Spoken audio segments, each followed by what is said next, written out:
Bonjour à tous, Denis Lemierre pour DC Québec. Oui, premier show. Ça va être court quand même, parce que là, j'ai même pas été capable de faire de connexion live via la chaîne YouTube de DC Québec.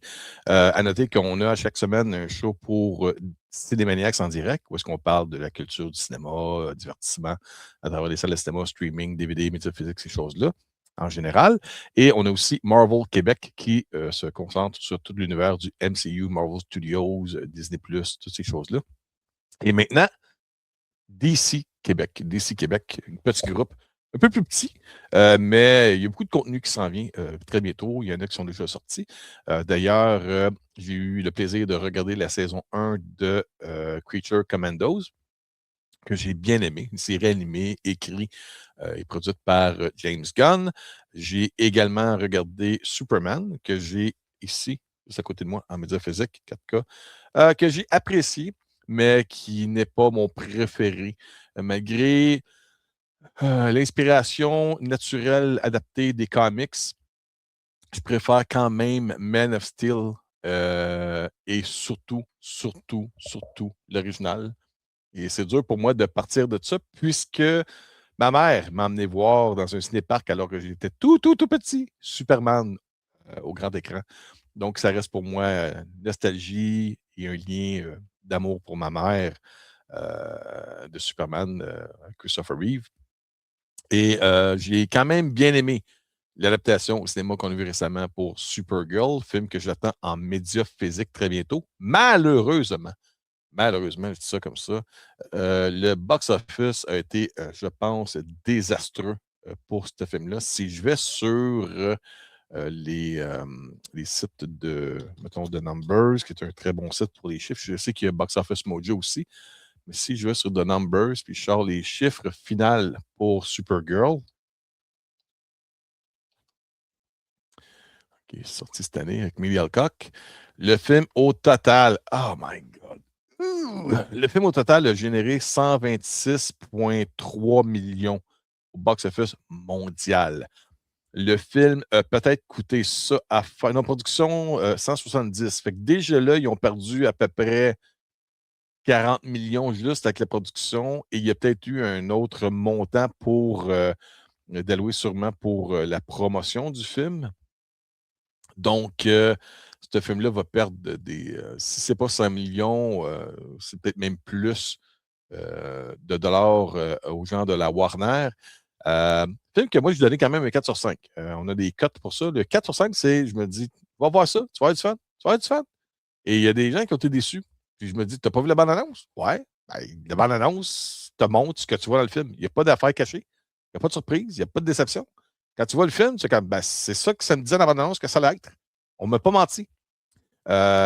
Puis j'ai bien aimé le film pour ce que c'était.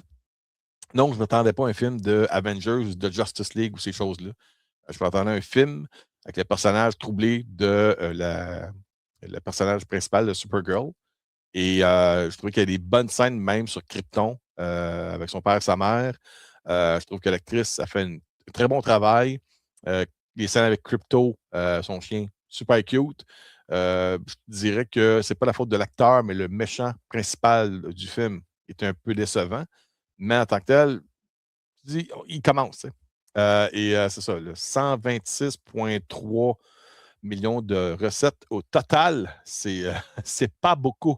C'est vraiment pas beaucoup. Si je vais voir, mettons, Superman, euh, je sais que ça a quand même bien marché, mais pas tant que ça. Superman. Oui, sors-moi ça, là. Non. OK, de 2025. Le film de Superman a marché à 619 millions au box-office, ce qui est c'est respectable, disons ça comme ça. C'est respectable pour un premier film d'un univers étendu de super-héros qui est un reboot de James Gunn suite à la conclusion du DCEU, ce qu'on appelle aussi le Snyderverse, à cause de Zack Snyder qui avait parti avec Christopher Nolan. Euh, Encore là, je me répète, il y a bien des gens qui disent ah, t'es déçu. Ça l'a déçu mes attentes, le film de Superman, mais quand même fait 619 millions, 618,7 millions au box-office. Et si je compare, si j'ajoute ça à Supergirl, Ça fait 127, c'est 730. Mettons 750 millions. 750 millions pour les deux films au mondial. Et ouais, tu sais, Spider-Man Brand New Day vient de taper le 2 milliards à lui tout seul. Ouais, fait que, ils ont des croûtes à manger encore d'ici, malheureusement. J'adore cet univers-là. Là. Je prends la peine de donner du temps pour un groupe Facebook et les réseaux sociaux pour DC Québec parce que je veux créer une genre de communauté pour cet univers-là. Pas nécessairement le DC Universe que James Gunn arrive à faire, mais les films en précédent, les films qui sortent tous animés. Warner est excellent côté Warner Bros. Animation avec les films qu'ils font, les films juste en bonhomme. D'ailleurs, en passant, il en sort un très bientôt, qui est la première partie de 3 pour l'adaptation du run de Nightfall qu'il y a eu dans les comics il y a plusieurs années de tout ça. C'est l'histoire classique que Bane pète la colonne vertébrale à Batman, puis qu'après ça, il y a Azrael qui le remplace, mais que lui a des problèmes psychologiques de meurtrier ou assassin, de quoi de même. C'est ça, il y a. Je vais prendre le temps de juste vous en parler un peu pour faire un switch de Supergirl qui est malheureusement déçu au box-office. Mais je vous invite quand même à le regarder. Si vous ne l'avez pas vu, moi je dirais baissez vos attentes, mais laissez faire le monde qui trash ce film-là. Puis regardez-le pour ce qu'il est. C'est quand même. C'est pas un épisode de télé qui a été mis au grand écran. C'est un film. C'est bien fait, c'est bien tourné. C'est juste que c'est dur de s'attacher à un personnage qui est tout le temps troublé, qui est en dépression, puis qui bitch tout le monde. Il y a ce côté-là où c'est dur de s'attacher émotionnellement avec ce personnage-là. Et aussi, l'autre côté qui est un peu fatigant avec Supergirl, c'est qu'elle ne porte pas son uniforme jusqu'à la fin du film.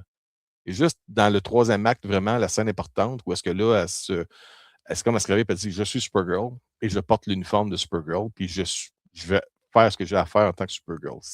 C'est juste à la fin du film. C'est une autre affaire qui est un petit peu décent. Euh, OK, bon. Ce que je peux vous dire pour le film animé qui s'en vient, je pense que ça arrive. C'est le 8 septembre, pas je pense, mais ça arrive le 8 septembre. Je vais dire ça. C'est Batman Nightfall, partie 1, Nightfall. Ce qui est un petit peu bizarre comme nom.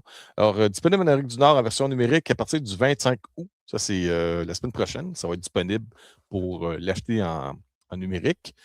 Je ne suis pas un fan de ça parce que j'aime mieux avoir le média physique dans mes mains.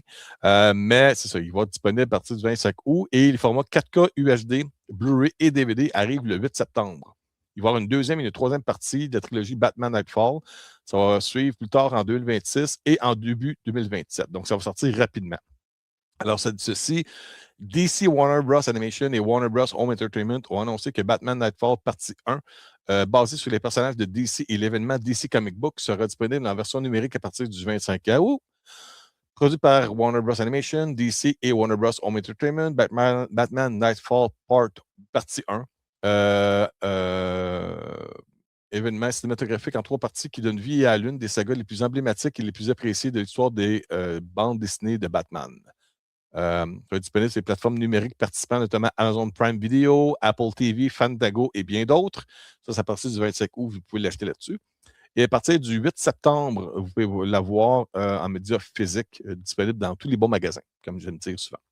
La partie 2 sera disponible plus tard. OK, ça, il se répète pas mal, ça fait. OK, le film animé met en vedette Anson Mount dans le rôle de Bruce Wayne Batman, Michael Mando dans celui de Bane. Michael Mando, ça donne une idée, c'est lui qui joue Scorpion dans Brand New Day. Et là, il fait la voix de Bane. Et Pablo Schreiber, qui fait celui de Jean-Paul Vallée, Azrael, qui devient le nouveau Batman dans cette histoire-là. Le film est réalisé par Jeff Wamister et écrit par Jeremy Adams. Là, c'est plus le côté technique. Découvrir les coulisses de l'adaptation. OK, dans les suppléments, sur les médias physiques, vous allez voir, il y a Briser les chauves-souris, adapté Nightfall. Découvrez les coulisses de l'adaptation animée tant attendue et laissez-vous guider par les cinéastes qui ont décomposé cette histoire épique, conçue et animée l'action et donné vie à une des sagas les plus sombres de l'histoire du Chevalier Noir. Autre supplément, il y a Batman a besoin d'un Robin. De nombreuses incarnations de Robin ont aidé Batman dans sa lutte contre le crime. Les réalisateurs révèlent le rôle essentiel que joue Robin dans la mythologie de Batman, en particulier celui de Tim Drake, dans la série culte Batman Nightfall et dans l'adaptation animée. Il y a également, à propos de Batman Nightfall, lorsque le mystérieux connu sous le nom de Bane, libère toute la galerie de vilains de Batman dans l'asile d'Arkham. Le justicier masqué est poussé à ses limites mentales et physiques. Euh, donc, c'est ça pour la sortie de Batman Nightfall. Là-dedans, vous allez voir, il y a le Riddler, Mr. Freeze, Robin, Azrael et plusieurs autres. Je pense que ça va être super intéressant comme film animé. Puis en plus, c'est une trilogie. Je ne sais pas combien de temps que ça dure, ce film-là, c'est un peu en durée.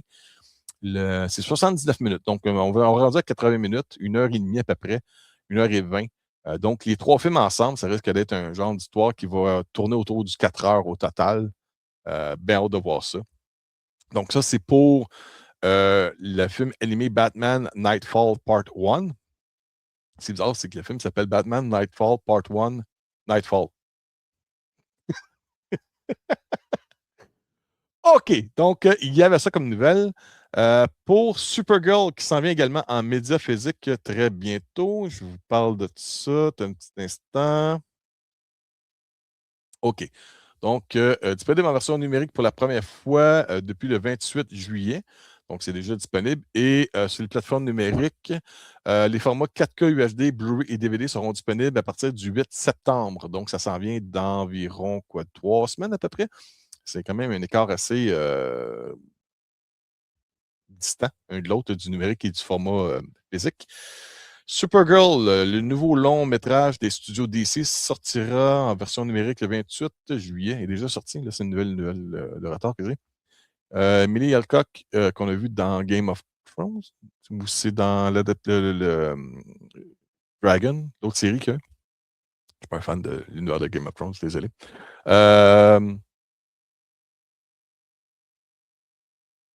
Interprète le double rôle de Supergirl, Kara Zor-El. Craig Gillespie réalise le film sur un scénario d'Anna Nogueira. Et cette scénariste-là a été apparemment approchée pour pouvoir écrire un scénario pour Wonder Woman. Et j'en supplie James Gunn, s'il vous plaît, écrivez-le d'or. Parce que là, j'ai aimé le film pour ce que c'est, mais c'est pas ça qu'on veut. Puis le box-office en est témoin. Dans son premier film au sein du nouvel univers cinématographique de DC, le DC Universe, Supergirl révèle les origines de Kara Zor-El, alias Supergirl, nomade interplanétaire et cousine de Kal-El, qu'on connaît dans le film de Superman, plus connue sous le nom Superman, déterminée, débrouillarde et souvent téméraire. Supergirl incarne un héroïsme bien à elle, authentique, attachant et toujours fidèle à ses convictions. Mais lorsqu'un adversaire aussi inattendu qu'impitoyable s'en prend à elle, excusez-moi, Kara s'allie à contre-cœur à un compagnon improbable. Ensemble, ils entreprennent un voyage interstellaire épique, luttant pour concilier vengeance et quête de justice et pour sauver la vie de Crypto, le meilleur ami de Kara, son chien. Au final, Supergirl prouvera que faire le bien peut être difficile et que ce n'est pas toujours synonyme de gentillesse. Une histoire qui disait faites-le bien, faites-le pas mal, si tu fais le mal, fais-le bien. De quoi? Donc, dans les suppléments, qu'est-ce qu'il y a comme information? Est-ce que j'ai quoi? Oui, il y en a quand même pas mal. Ils ont mis le paquet pour les suppléments. Il y a la création de Supergirl. Considérer Supergirl comme un véritable parcours initiatique pour Emilia Clarke. Elle s'est métamorphosée tout au long de son premier long métrage. Nous assistons comme de simples témoins au moment clé de la production.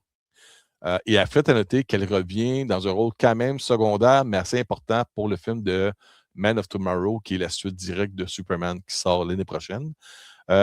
S'envoler de la page. Supergirl, Woman of Tomorrow, écrit par Tom King et illustré par Bilquis Evely, a servi de point de départ à l'adaptation cinématographique de Supergirl par DC. Nous suivons les auteurs de la BD, le scénariste Anna Nogueira et les réalisateurs de la page à l'écran. Donc, apparemment, qui ont travaillé, ont collaboré ensemble. Ceux qui ont fait la BD Supergirl, Woman of Tomorrow et le film de Supergirl. Pourtant, ça n'a pas l'air vraiment à suivre tant que ça. Il a pris beaucoup de liberté, tant que moi, je trouve. L'espace est un mauvais quartier, ma belle. Explorer les nombreux mondes que Kara Zor-El traverse dans sa quête pour traquer Crème des collines jaunes en compagnie du chef décorateur Neil Lamont. Un autre supplément, il y en a beaucoup. Un héritage pratique. Ce film regorge d'extraterrestres aux apparences uniques, véritables venus d'ailleurs. Legacy FX et Peter Swords King nous expliquent le processus créatif à l'origine de cette galerie de créatures diversifiées. En effet, Il y avait beaucoup de créatures, quand même assez différentes et originales de ce qu'on a vu auparavant, mais qui, dans son ensemble, nous rappelaient beaucoup la scène de la cantine dans Star Wars ou les personnages qu'on voit au travers des films de Men in Black. C'est ça le problème. C'est réussi, mais si tu as vu les films de Star Wars et de Men in Black, tu te sens un peu dans le même univers. Disons ça comme ça, soyons polis. Il y a également affrontement à Everly Square. Le tournage de cette scène d'action spectaculaire a duré un mois. Des entraînements des cascadeurs aux collisions de chars d'assaut, en passant par les acrobaties aériennes dignes d'un super-héros. Ce reportage dévoile les coulisses de la création de cette incroyable scène d'action. Donc, il y a ça. Après ça, il y en a beaucoup. Le rêve de DC, Lobo. Jason Momoa, qui a fait Lobo, a exprimé son désir d'incarner Lobo depuis des années et son rêve est enfin devenu une réalité. Découvrir les coulisses de sa transformation en un personnage iconique et imprévisible. Et oui, il est incroyable à l'écran. Jason Momoa a beaucoup de charisme et le personnage de Lobo est super intéressant. Les deux ensemble, ça fonctionne merveilleusement. Également, mixtape pour un héros. Ouais, ça, c'est la maudite formule de James Gunn qui commence à me tenir au pulsionnaire. Même si c'est pas James Gunn qui a fait le film, tu as l'impression qu'il survole la production du film. À quoi ressemble la voix de Supergirl en tant que personnage? Le réalisateur Craig Gillespie et la compositrice Claudia Sarn répondent à cette question en évoquant la musique du film. Ce qu'ils appellent en anglais les needle drop. Quand tu laisses tomber ton aiguille sur ton vinyle, les needle drop, la musique qui apparaît sur certaines scènes. C'est très James Gunn, c'est très Gardien de la Galaxie, pour ce côté-là. C'était pas nécessaire pour Supergirl. Vous êtes ici une carte de la galaxie signée Supergirl. Si vous souhaitez en savoir plus sur toutes les planètes visitées dans le film, consultez cet article narré par Ruthie elle-même, l'actrice Eve Ridley, pour découvrir plus de détails et apprécier de près l'esthétique extraterrestre du film. Il y a quand même ce côté-là, le fun. À travers les places où on va avec Supergirl, on découvre de la nourriture, des décors, des paysages, des personnages assez différents un de l'autre quand même pour pouvoir comprendre qu'on n'est pas toujours au même endroit. Le meilleur ami d'une fille, Crypto, est le meilleur ami turbulent de Kara et son dernier lien avec sa planète natale, Krypton. Nous explorons leur relation et ce qui la rend si spéciale. Krypton qui est super cute là-dedans. Crypto sauve la situation catastrophe côtière. Un court-métrage d'animation qui raconte l'histoire d'une journée amusante à la plage qui tourne mal lorsque des ennemis sournois s'interposent entre Crypto et son hot dog. Donc ça doit être un short comique de Crypto avec son hot dog qui fait voler son hot dog et qui ne le prend pas. De quoi de même. Ça doit être un petit short animé qui doit être très cute, qui doit ressembler dans le même style d'animation, d'après moi, que ce qu'on a vu avec Creature Commandos. Il y a des scènes coupées aussi. Et c'est ça. Donc, le film va être en anglais, Dolby Atmos, True HD, français, canadien. Donc, c'est français québécois. Version française et français parisien également. Il y a espagnol d'Amérique latine, version française aussi. OK, allemand. Parce qu'il y a beaucoup de choses. C'est quand même un coffret, pas un coffret, mais une sortie médiaphysique assez remplie de contenu. C'est juste que le film n'est pas vraiment marché en salle de cinéma. Est-ce que ça va marcher plus en streaming sur HBO et Crave au Canada et ou médiaphysique? Moi, c'est sûr que j'ai demandé ma copie pour en faire la critique directement à des gens de Warner en Californie. Et puis, on verra bien par après. Donc, ça, c'était Supergirl. Et autre chose que je voulais parler, mais je ne peux pas vraiment dire grand-chose, c'est qu'il y a ce soir, dans quelques heures d'ailleurs, ça commence, c'est le premier épisode de la série Lanterns qui va commencer. Et j'ai bien hâte de voir ça. Si vous naviguez les internets, vous allez voir, il y a déjà une scène de 5 minutes qui est présente du premier épisode pour commencer à faire connaître au grand public la saveur de cette série-là, qui a l'air d'un mélange entre True Detectives et Yellowstone, saupoudré de l'univers de DC des Green Lanterns là-dedans. J'ai bien, bien hâte de voir ça. C'est ce qui m'a poussé à dire qu'aujourd'hui, je voulais faire une émission de DC Québec en ligne. Et puis, je voulais comme revenir un peu sur ce qui était sorti précédemment. Puis, par après, au pire, on va refaire un survol sur l'univers de Zack Snyder, sur les films animés, sur les comics, sur les jeux, sur les acteurs qui ont interprété les films de Batman auparavant, la série de avec Wonder Woman à la télévision, les films de Superman, des acteurs différents, les méchants, le Rogue Galleries de Batman, de Superman, tout ça, Brainiac, Lex Luthor. Lex Luthor, c'est le nom pour moi qui résonne comme l'ultime méchant dans l'univers des comics, Lex Luthor. Anyway. OK, je vous laisse là-dessus. Passez une bonne journée, une bonne semaine. J'espère que vous allez prendre le temps d'écouter ou de regarder, pas d'écouter, mais de le regarder, la série Lanterns. La semaine prochaine, je vais revenir aussi sur Peacemaker. J'ai écouté les 2 saisons, qui est en réalité une saison et une nouvelle saison. C'est connecté, mais c'est pas connecté puisque une fait partie de l'univers DCEU et la nouvelle saison est plus connectée sur le DCU. Donc, il y a ça. Et puis, je vais me garder un peu de contenu pour la semaine prochaine parce que puis je vais revenir sur le premier épisode de Lanterns avec ça. Donc, merci beaucoup. Passez une bonne journée, une bonne semaine et en espérant vous jaser avec vous de l'univers de DC, que ce soit sur YouTube, sur Instagram ou sur Facebook. Merci beaucoup. Bye bye.